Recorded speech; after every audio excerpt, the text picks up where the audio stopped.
Nas crônicas da antiga dinastia de Sassanidai, que reinou por cerca de 400 anos desde a Pérsia até a fronteira da China, além do próprio rio Ganges, lemos os louvores de um dos reis desta raça, que foi o melhor monarca de seu tempo. Seus súditos o amavam e seus vizinhos o temiam, e quando ele morreu, ele deixou seu reino em uma condição mais próspera e poderosa do que qualquer rei antes dele. Os 2 filhos que sobreviveram a ele se amavam com ternura, e foi um verdadeiro pesar para o mais velho, Shahryar, que as leis do império proibissem de compartilhar seus domínios com seu irmão. De fato, depois de 10 anos, durante os quais esse estado de coisas não deixou de incomodá-lo, Shahryar isolou o país da Grande Tartária do Império Persa e fez seu irmão rei. Agora o sultão Shahryar tinha uma esposa a quem amava mais do que a todo mundo, e sua maior felicidade era cercá-la de esplendor e dar-lhe os melhores vestidos e as mais belas joias. Foi, portanto, com a mais profunda vergonha e tristeza que ele descobriu acidentalmente, depois de vários anos, que ela o havia enganado completamente, e toda a sua conduta acabou sendo tão ruim que ele se sentiu obrigado a cumprir a lei da terra e ordena ao grão-vizir que a mate. O golpe foi tão forte que na sua mente quase cedeu, e ele declarou que tinha certeza de que no fundo todas as mulheres eram tão perversas quanto a sultana. Assim, todas as noites ele se casou com uma nova esposa e a estrangulou na manhã seguinte diante do grão-vizir, cujo dever era fornecer essas noivas infelizes para o sultão. O pobre cumpriu sua tarefa com relutância, mas não havia escapatória, e todos os dias via uma moça casada e uma esposa morta. Esse comportamento causou maior horror na cidade, onde nada se ouviu além de gritos e lamentações. Em casa, estava um pai chorando pela perda da sua filha. Em outra, talvez uma mãe tremendo pelo destino do seu filho. E em vez das bênçãos que antes havia sido amontoada sobre a cabeça do sultão, o ar agora estava cheio de maldições. O próprio grão-vizir era pai de 2 filhas, das quais a mais velha se chamava Shahrazad e a mais nova Dinazade. Dinazade não tinha dons especiais para distingui-la de outras meninas, mas sua irmã era inteligente e corajosa, ao mais alto grau. Seu pai lhe dera os melhores mestres em filosofia, medicina, histórias e belas artes. E além de tudo isso, sua beleza superava de qualquer garota do reino da Pérsia. Um dia, quando o grão-vizir conversava com a filha mais velha, que era seu deleite e seu orgulho, Shahrazad lhe disse: "Pai, tenho um favor a lhe pedir. Você vai me conceder isso?" "Não posso recusar nada", respondeu ele. "Isso é justo e razoável." "Então escute.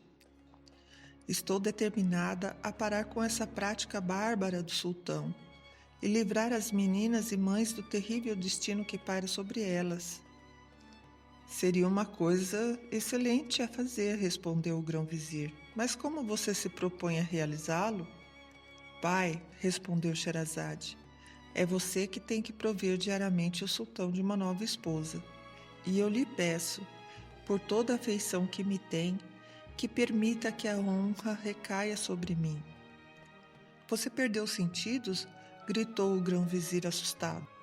"Por que colocou uma coisa dessas na sua cabeça? Você já deve saber o que significa ser a noiva do sultão." "Sim, pai, eu sei", respondeu ela, "e não tenho medo de pensar nisso.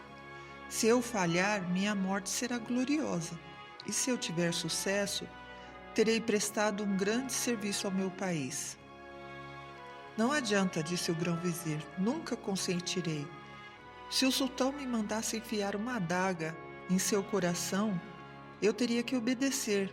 Que tarefa para um pai! Ah, se não temes a morte, teme a menos a angústia que me causaria. Mais uma vez, meu pai, disse Sherazade, concede-me o que peço. Por que você está tão obstinada? Exclamou o grão-vizir. Por que você está tão decidida à sua própria ruína? Mas a donzela recusou-se terminantemente a atender a palavras do pai. E por fim, desesperado, o grão-vizir foi obrigado a ceder.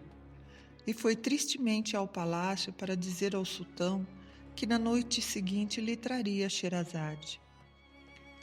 O sultão recebeu esta notícia com maior espanto.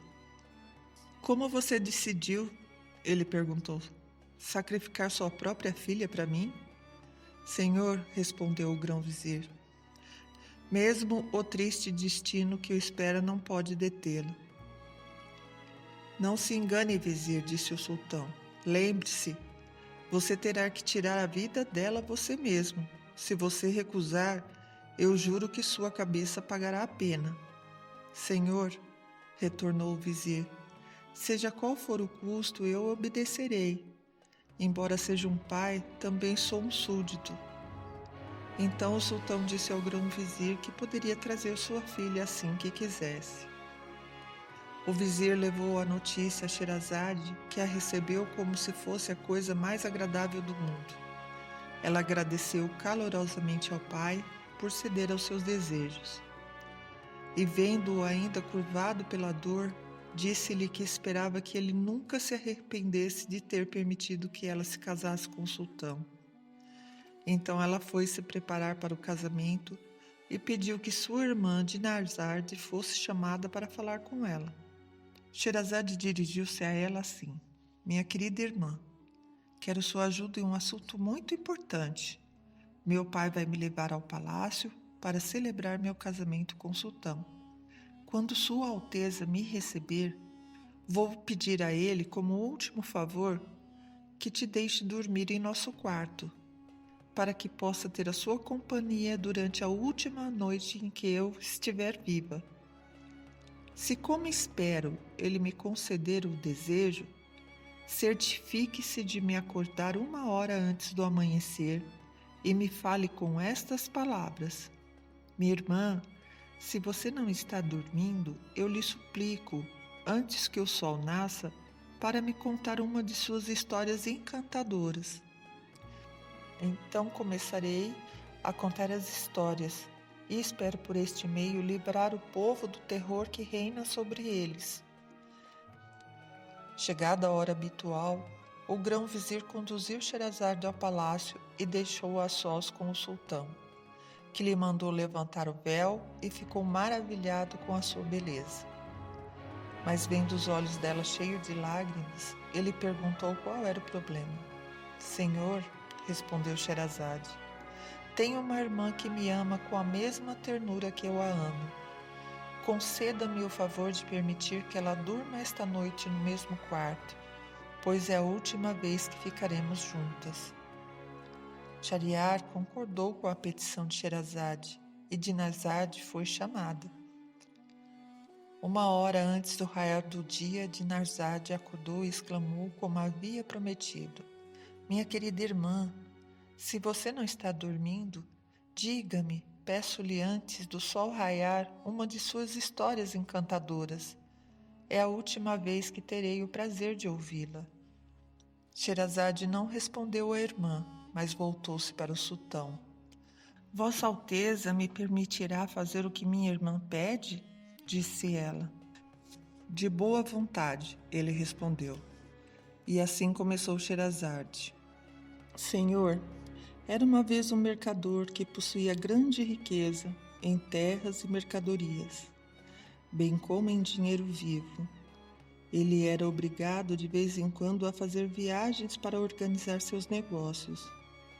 Um dia, tendo que ir muito longe de casa, montou em seu cavalo, levando consigo uma pequena carteira na qual havia colocado alguns biscoitos e tâmaras, porque tinha que passar pelo deserto onde não havia comida. Ele chegou sem nenhum contratempo e, tendo terminado os seus negócios, partiu em seu retorno. No quarto dia de viagem, com o calor do sol muito forte, ele saiu do caminho para descansar sob algumas árvores. Encontrou ao pé de uma grande nogueira uma fonte de água límpida e corrente. Desmontou, prendeu o cavalo a um galho da árvore e sentou-se junto à fonte, depois de ter tirado da carteira algumas tâmaras e biscoitos. Quando estava assim empregado, viu um enorme gênio branco de raiva vindo em sua direção com uma espada na mão. "Levante-se!" ele gritou com uma voz terrível, "e deixe-me matá-lo como você matou meu filho."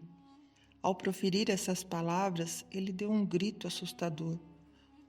O mercador, tão apavorado com o rosto hediondo do monstro, respondeu-lhe trêmulo: "Ai, bom senhor, o que posso ter feito para você para merecer a morte?" "Eu vou matá-lo", repetiu o gênio, "como você matou o meu filho." Mas disse o mercador: "Como posso ter matado seu filho? Eu não o conheço e nunca o vi." "Quando você chegou aqui, você não se sentou no chão?" perguntou o gênio. "E você não tirou algumas tâmaras da sua carteira? E enquanto as comias, você não as jogou às pedras?" "Sim", disse o mercador, "certamente fiz isso." "Então", disse o gênio, "eu lhe digo que você matou meu filho, pois enquanto você estava jogando as pedras, meu filho passou, uma delas o atingiu no olho e o matou. Então vou te matar." "Ah, senhor, me perdoe", gritou o comerciante. "Não terei piedade de você", respondeu o gênio. "Mas eu matei seu filho sem querer, então eu imploro que você poupe minha vida." "Não", disse o gênio, "vou matá-lo como você matou meu filho." E assim dizendo, agarrou o mercador pelo braço e jogou-o no chão e ergueu a sabre para cortar a sua cabeça. O mercador, protestando sua inocência, lamentou sua esposa e filhos e tentou lamentavelmente evitar seu destino. O gênio, com sua espada erguida, esperou até que terminasse, mas não se comoveu nem um pouco. Sherazade, nesse momento, vendo que era dia e sabendo que o sultão sempre se levantava muito cedo para assistir ao concílio, parou de falar. "De fato, irmã", disse Dinarzade, "esta é uma história maravilhosa." "O resto ainda é mais maravilhoso", respondeu Sherazade. "E você diria isso se o sultão me permitisse viver mais um dia e me deixasse contar a você na noite seguinte." Shahriar, que ouvia com prazer Sherazade, disse a si mesmo: "Vou esperar até amanhã. Eu sempre posso mandá-la matá-la quando ouvir o final de sua história." Todo esse tempo, o grão-vizir estava em um terrível estado de ansiedade, mas ficou muito feliz quando viu o sultão entrar na câmara do conselho sem dar a terrível ordem que esperava. Na manhã seguinte, antes do dia raiar, Dinarzade disse à irmã: "Querida irmã, se você está acordada, peço que continue sua história." O sultão não esperou Sherazade pedir licença. "Termine", disse ele, "a história do gênio e do mercador. Estou curioso para saber a final." Então Sherazade prosseguiu com a história. Isso acontecia todas as manhãs. A sultana contou uma história e o sultão deixou-a viver para terminá-la. E agora a gente vai continuar contando as histórias de Sherazade, que são mais de 1000. Vamos terminar a do mercador? Quando o mercador viu que o gênio estava determinado a cortar sua cabeça, ele disse: "Mais uma palavra, eu lhe suplico. Conceda-me um pequeno atraso, pouco tempo para ir para casa e me despedir de minha esposa e filhos, e fazer meu testamento. Quando tiver feito isso, voltarei aqui e você me matará." "Mas", disse o gênio, "se eu lhe conceder o atraso que você pede, temo que você não volte." "Dou-lhe minha palavra de honra", respondeu o mercador, "que voltarei sem falta." "Quanto você precisa?" perguntou o gênio. Peço-lhe 1 ano de graça, respondeu o comerciante. Prometo a você que amanhã 12 meses estarei esperando debaixo dessa árvore para me entregar a você. Nisso, o gênio o deixou perto da fonte e desapareceu. O mercador, recuperado do susto, montou em seu cavalo e seguiu seu caminho. Ao chegar em casa, sua esposa e filhos o receberam com maior alegria. Mas em vez de abraçá-los, ele começou a chorar tão amargamente que eles logo perceberam que algo terrível estava acontecendo. Diga-nos, peço-lhe, disse a esposa, o que aconteceu?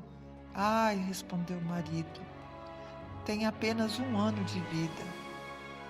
Então ele contou a eles o que havia acontecido entre ele e o gênio e como ele havia dado sua palavra de retornar a fim de 1 ano para ser morto.